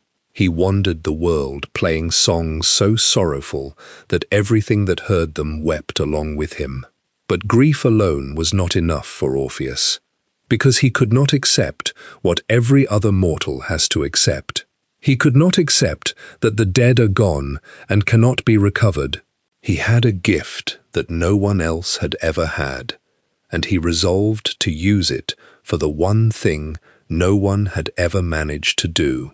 He would go down, alive, into the land of the dead, and he would find his wife, and he would play his music before the very king and queen of the underworld, and he would ask for her back. And so he went down into the earth, down through the dark passages that lead to the world below, past all the terrors that guard the borders of death, and where any other living man would have been stopped, or driven mad, or killed. Orpheus simply played. He played for the boatman who ferries the dead across the Black River, and the boatman carried him across. He played for the monstrous three-headed dog that guards the gates, and the great beast lay down and let him pass. And he came at last into the throne room of Hades, the grim god of the dead, and his queen, Persephone, and before those two cold and pitiless rulers, who had never in all of eternity granted mercy to anyone, Orpheus began to sing. He sang of his love for Eurydice. He sang of how she had died too soon, before their life together had even begun. He sang of his grief, and of the fact that death comes for everyone in the end, that all who live must one day come down to this dark kingdom, and that he was only asking to borrow his wife back for the few short years of her natural life, after which she would return to the underworld forever, as all things do. He asked only for a delay, not a cancellation. And his music was so beautiful, and his grief so true, that the impossible happened. The bloodless ghosts wept. The tormented souls in the underworld paused in their eternal sufferings. And the cold queen Persephone found her heart moved, and even grim Hades himself, the lord of the dead, felt something he had perhaps never felt before, and his stern face softened, and he wept. And Hades granted the request. He would allow Eurydice to return to the land of the living, to walk once more in the sunlight and live out her natural life. But there was one condition, and it was a cruel one, as the conditions of the gods so often are. Eurydice would follow behind Orpheus as he climbed back up out of the underworld toward the light. But Orpheus must not look back at her. Not once. Not until they had both fully emerged into the sunlit world above. If he turned to look at her before they were both out, even for an instant, she would be lost to him forever, and this time there would be no second chance. Chapter 15. The Backward Glance. Think about what that walk must have been like, because the whole meaning of the story lives inside it. Orpheus began to climb, up out of the darkness, up the long, steep path toward the distant light of the living world. And behind him, somewhere in the dark, came Eurydice. But here is the cruelty of it. He could not hear her. The dead make no sound. Her feet did not disturb the stones. She cast no shadow he could see, made no breath he could hear. He was walking up out of the land of the dead, with the one thing he wanted most in all the world following silently behind him, and he had no way at all of knowing whether she was truly there. He could not turn to check. He could only walk and hope and trust, and every single step of that long, dark climb was an act of pure faith. Faith that the god had kept his word, faith that the silence behind him was his living wife and not empty darkness, faith that if he only kept walking and did not turn, everything he had lost would be restored. And he almost made it. He climbed the whole long way, through all the dark, holding his faith together, not turning, not turning, not turning, and at last he saw the light of the upper world ahead of him, the mouth of the passage, the sunlight, home, and he stepped out into the light. And then, in his overwhelming joy and relief, or perhaps in his last unbearable spasm of doubt, needing just to be sure, just to see her face, just to know that she was truly there behind him, Orpheus turned around and looked back. And she was there. For one instant he saw her, following faithfully in the dimness behind him, exactly as promised. But she had not yet stepped out into the light. She was still within the border of the underworld, and the condition had been that he must not look until they were both fully out.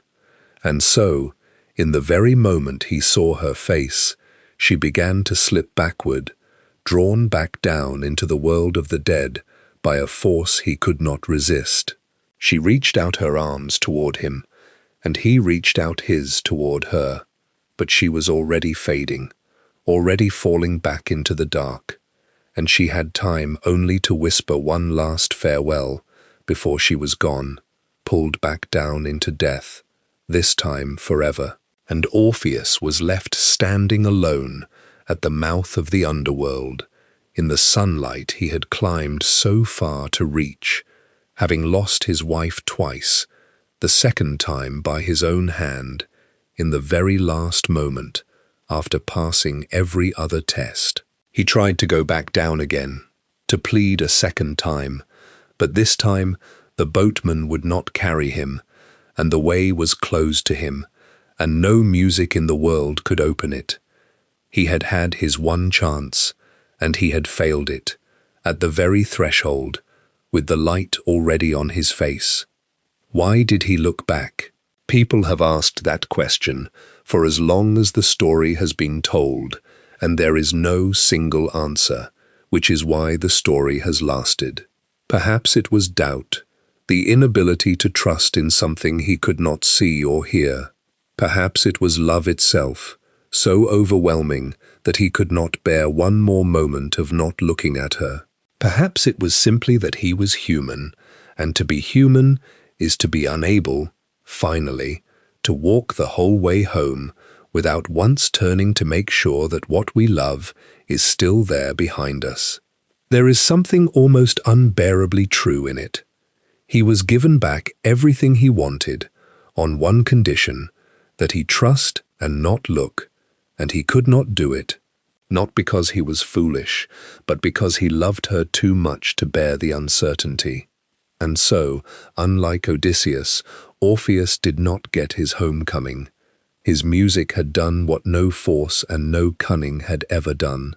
It had softened death itself and won a reprieve from the unyielding grave. And it still was not enough, because in the end, he had to supply, from within himself, one thing that music could not give him, which was the strength to trust without proof, and that he did not have. It is a sadder and simpler story than the Odyssey, and it leaves a different taste. Where Odysseus teaches that patience and endurance can bring you home, Orpheus whispers something gentler and more sorrowful, that there are some losses that not even the greatest gift can undo, and that grief, in the end, is the price we pay for having loved at all. It is a heavy thought, but not a bitter one. Let it rest lightly on you as you drift, the memory of a man whose music made even the god of death weep. Chapter 16. The Girl Who Was Taken, and the Grief of Her Mother.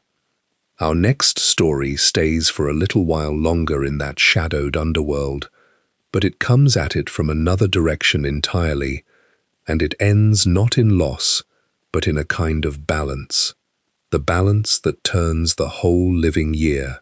It is the story of Demeter and her daughter, and how the seasons came to be. Demeter was one of the great goddesses, and her domain was the most fundamental thing of all, the growth of crops, the fertility of the earth, the grain that feeds all living things. When Demeter was content, the fields were golden and heavy, the orchards bent under their fruit, and no one went hungry. She was, in a sense, the goddess of the ordinary miracle by which seeds put into dark earth rise up green and become bread. And she had one daughter, whom she loved beyond all reason. a bright and lovely young goddess named Persephone.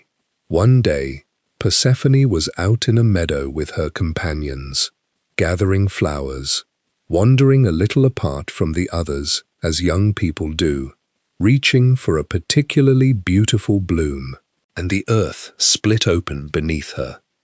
Because Hades, the grim god of the underworld, the same lord of the dead before whom Orpheus would one day sing, had seen Persephone and desired her for his queen.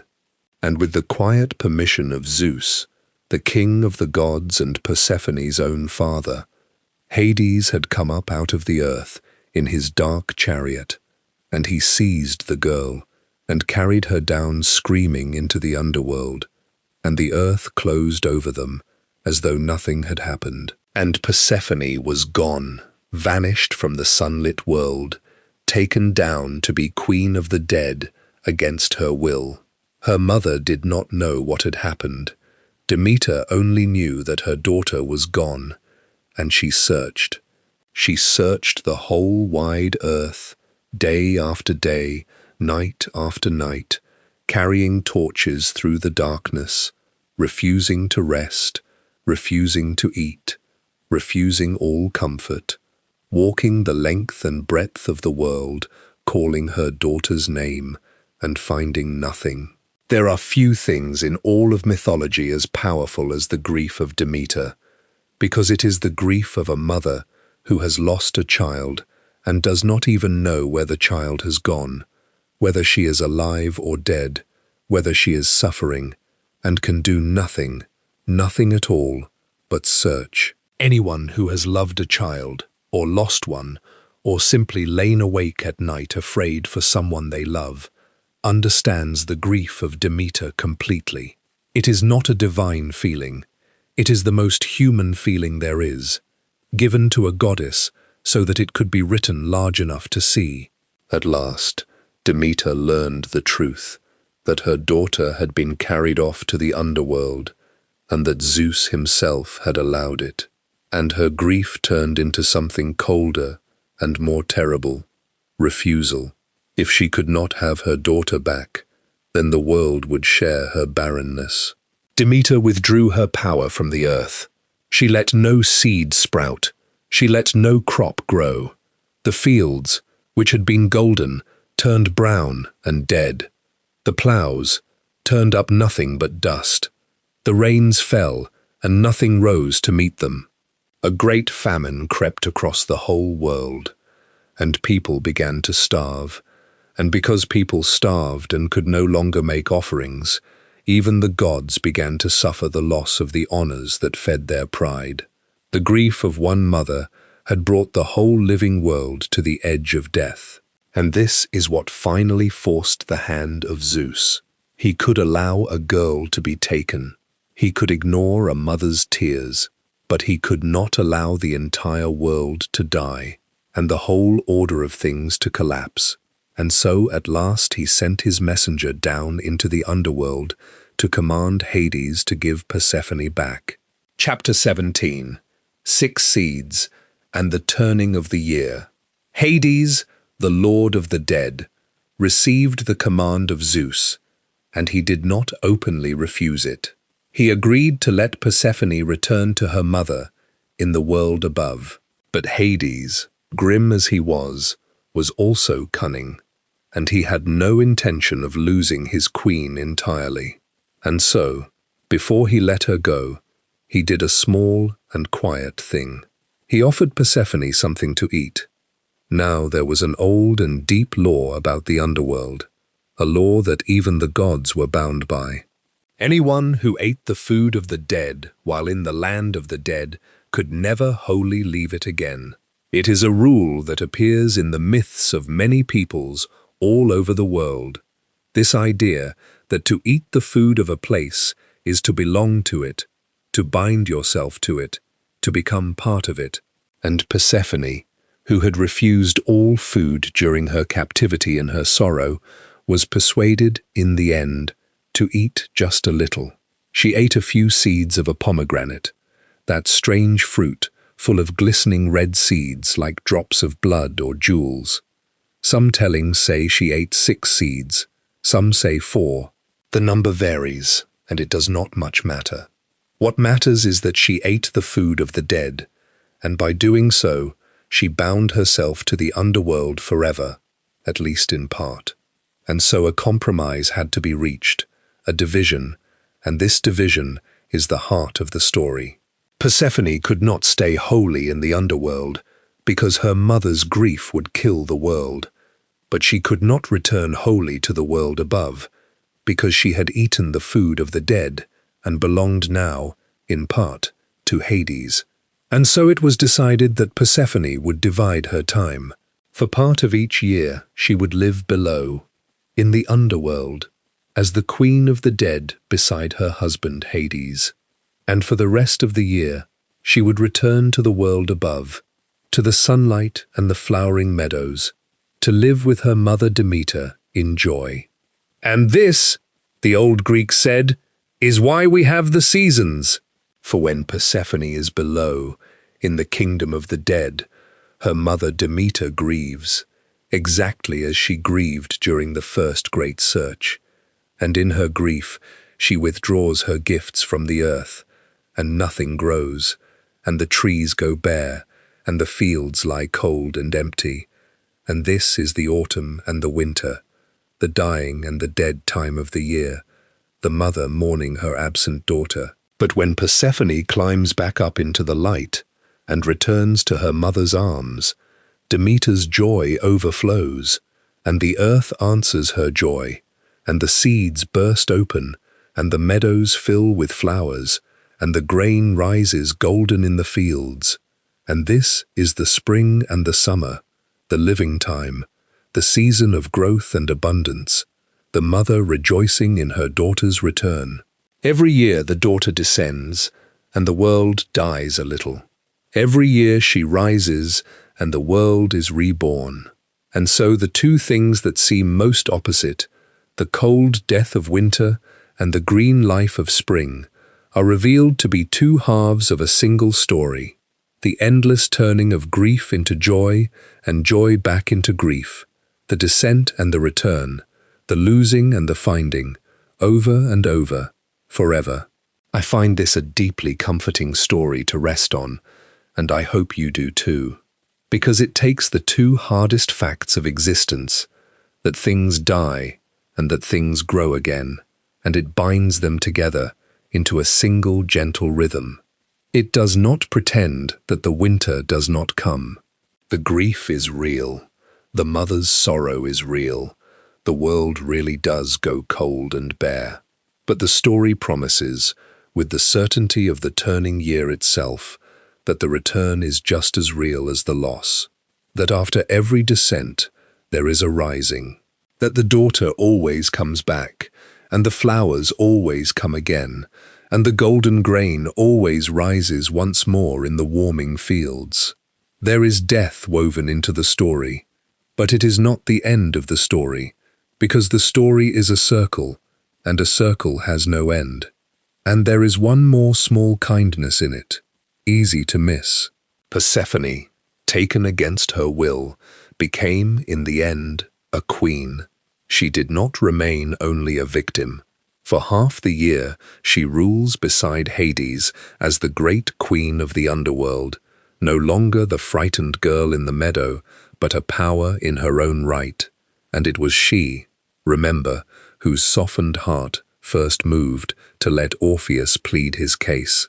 The girl who was carried down into the dark became, in time, one of the two thrones of that dark kingdom, and a source of what little mercy it ever showed. Even in the underworld, even in the story of a terrible abduction, something grew that had not been there before, which is, perhaps, the deepest lesson of Demeter and her daughter, that nothing, not even the descent into the dark, is ever wholly barren, and that from every winter something returns. Chapter 18. The Craftsman, His Son, and the Sky. We have one story left tonight, and it takes us up out of the underworld entirely, up into the open air, into the bright and dangerous sky. It is the shortest of our tales, and in some ways the most famous, and it is about a father, a son, and the oldest temptation there is, the temptation to fly higher than we should. There was once a craftsman named Daedalus, and he was the most ingenious maker who ever lived among mortals. There was nothing he could not build, no problem his clever hands could not solve. He was the ancient world's great inventor, the man who could look at any difficulty and design his way around it. And his skill brought him, in time, to the island of Crete, to the court of a powerful king named Minos. And there, Daedalus built the most famous of all his works. The king had need of a prison, but not an ordinary one. He needed to contain a terrible creature, a monster that was half man and half bull, and so Daedalus designed and built the labyrinth, a maze so vast and so cunningly complicated, with so many winding passages doubling back upon themselves, that anyone who entered it could never find their way out again. It was a masterpiece of confusion, a building designed for the single purpose of making escape impossible. And it worked perfectly. It was, perhaps, too perfect, because in time it would trap its own maker. For Daedalus fell out of favor with King Minos. The reasons vary in the telling, but the result was the same. The king, to keep his most valuable and dangerous craftsman from ever leaving and serving another master, imprisoned Daedalus himself, along with his young son Icarus, high in a tower, or by some accounts within the very labyrinth that Daedalus had built. And here was the great inventor, the man who could solve any problem, caught in a trap, and worse, caught partly in a trap of his own devising. The king controlled the land, the king controlled the sea, with his mighty fleet watching every harbor. There was no way out by any ordinary road. And so Daedalus looked up. If the land was barred to him, and the sea was barred to him, then there remained only one road that no king could guard, and that was the sky. "Minos may rule the earth and the water," Daedalus said, "but he does not rule the air." And the great craftsman set about doing the impossible. He would make himself and his son the wings of birds, and they would simply fly away over the heads of all their captors, up into the one kingdom no king could close. He gathered feathers, large ones and small ones, and he arranged them in careful rows, graded by size like the wings of a real bird, the way a set of reed pipes rises from short to long. And he bound the larger feathers together with thread, and the smaller ones he fixed in place with wax, soft beeswax, that he warmed and molded with his clever hands. And slowly, patiently, working feather by feather, he built two great pairs of wings, curving and light and beautiful, wings that could catch the wind and lift a human body up off the earth and into the air. It was, when you think about it, one of the oldest dreams of humankind made real. To escape the ground, to rise up like a bird, to be free of the heaviness that holds us all down. Daedalus made that dream out of feathers and wax and thread, and it was going to work. Chapter 19, The Middle Way and the Fall. When the wings were finished, Daedalus fitted a pair to his own shoulders and a pair to the shoulders of his young son Icarus, and before they leapt from their high prison into the open air, the father gave the boy a warning. And this warning is the heart of the whole story, so listen to it closely, in the calm of the night. "Fly the middle way," Daedalus told his son. "Do not fly too low," he said, "for if you fly too close to the sea, the spray and the damp will soak the feathers and make the wings heavy, and you will fall into the water and drown. But do not fly too high either, for if you fly too close to the sun, the heat will soften and melt the wax that holds the feathers in place, and the wings will come apart, and you will fall. Stay in the middle. Follow me. Keep to the safe course between the water and the sun, and we will both come home alive. It is a father's warning, careful and loving and wise, and it is also something more than that. It is one of the oldest pieces of wisdom in all of human thought, the counsel of moderation, the middle way, the golden mean. Not too low and not too high, not too little and not too much. The safe and steady course between the two extremes that each, in their different way, will destroy you. The Greeks prized this idea above almost any other. This notion that wisdom lies not in going as far as you can in any direction, but in finding the balanced center and holding to it. And Daedalus, the wisest of craftsmen, gave that wisdom to his son, and then they stepped off the edge and into the sky. And oh, the joy of it at first. Imagine it, two figures rising up off the high rock, wings spread, catching the wind, lifting up and up into the blue air, leaving their prison and their captors far below and behind them, flying, actually flying, over the glittering sea, with the whole open sky before them and freedom in every direction. The fishermen far below looked up and saw them and thought they must be gods, for what else could pass through the heavens on beating wings? For a little while, father and son flew together over the sea, and it must have been the most glorious feeling any mortal had ever known. But young Icarus was a boy, and the boy was flying. And there is something in the young, and perhaps in all of us, that cannot bear the middle way when the sky is open above, and the wings are working, and the whole heavens seem to be inviting us higher. The warning began to fade in his mind, drowned out by the sheer exhilaration of flight. And Icarus, forgetting his father, forgetting the careful counsel, drunk on the joy of rising, began to climb. He beat his wings and soared upward, higher and higher, reaching for the heights, wanting to go up and up, wanting to touch the very roof of the sky, wanting more, always the fatal wanting more that has undone so many in these old stories, the same reaching hand that opened the bag of winds and slaughtered the cattle of the sun. He flew too close to the sun, and exactly as his father had warned, the heat began to soften the wax that held the wings together. And Icarus, lost in the joy of his climbing, did not notice at first. He beat his wings, and now feathers began to loosen and to slip, and then to come away, drifting down through the air behind him. And all at once the wings came apart in the heat, the feathers scattering, and the boy was left beating his bare arms against the empty sky, with nothing to hold him up, and he fell.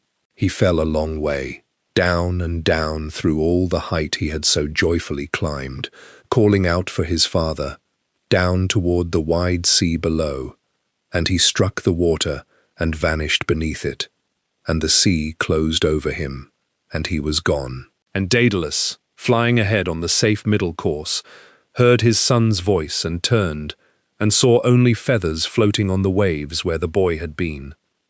And the great craftsman, who could build anything, who could solve any problem, who had made the impossible wings that had lifted them both free, could do nothing at all. He could not build a solution to this. He flew down and searched the water and found only feathers, and at last he understood that his son was drowned, and he flew on, alone, to safety, cursing his own art that had made the wings, carrying a grief that no cleverness could ever mend. Chapter 20. A last word before sleep. And there, on that image of a father flying alone across the sea, with feathers scattered on the water behind him, our 4 stories come to rest. Let us gather them up gently, one last time, before we let them go. We began with Odysseus, the man who wanted nothing but home, and who endured 20 years of monsters and shipwrecks and enchantments and grief, and got it back through sheer patience and cunning and refusing to give up, and found at the end of it all a wife in his arms and a bed rooted like a tree in the earth. Then Orpheus, the musician whose gift could soften death itself, and who won his wife back from the underworld, and lost her again in a single backward glance, because he could not, in the end, walk the whole way home on trust alone. Then Demeter and her stolen daughter, whose grief and reunion turn the great wheel of the seasons, the winter of loss, always giving way to the spring of return, over and over, forever. And last, Daedalus and Icarus, the father who counselled the middle way, and the son who flew too high and fell. They are all, in their way, telling you the same handful of quiet truths, the truths these old stories were always trying to pass down through all the generations of firelit nights, that home and love matter more than glory or comfort or even immortality, that the deepest things must be trusted, not proven, and that our reaching to be sure can cost us the very thing we reach for. That loss is real, but so is return, and the year always turns back toward the light, and that there is a middle way between flying too low and flying too high, and wisdom lies in finding it and keeping to it, even when the open sky is calling you to climb. But you do not need to carry any of that away with you. That is the wonderful thing about these tales, and about being a tired listener at the end of a long day. You can let all the meanings go. They will keep. The people who first told these stories were, like you, mostly just tired at the end of the day, wanting to be carried somewhere else for a while, before sleep took them. They did not listen for lessons. They listened because it was good to sit in the warm dark and hear a familiar voice describe faraway places and long-ago people, and to feel, in the hearing, less alone in the world. That is all these stories were ever really for, company in the dark. And here is the last small kindness I can offer you before I let you go. Every one of these people, the wandering king, the grieving musician, the searching mother, the ingenious father, lived, if they lived at all, thousands of years ago. They are long gone now, all of them, back into the earth from which the stories say we come. And yet here they still are, tonight, in your ears, being remembered, which is the one thing, all of them, from Elpenor's ghost begging for a proper burial, to old Argos the dog, waiting 20 years by the gate, seemed to long for most of all, not to be forgotten, to be remembered by someone, somewhere, even long after they were gone.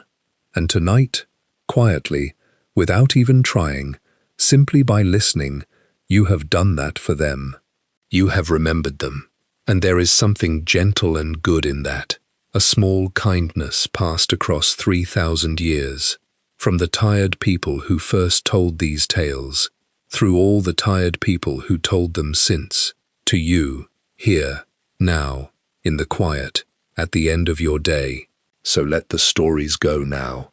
Let the images soften and blur, the wine-dark sea, the rooted bed, the backward glance, the pomegranate seeds, the feathers on the water. Let them all drift away, like smoke from a dying fire. You do not need to hold on to any of it. It is all safely kept. Rest now. You have traveled a very long way tonight, and you are home, and there is nothing more that you need to do. Sleep well, and thank you for listening.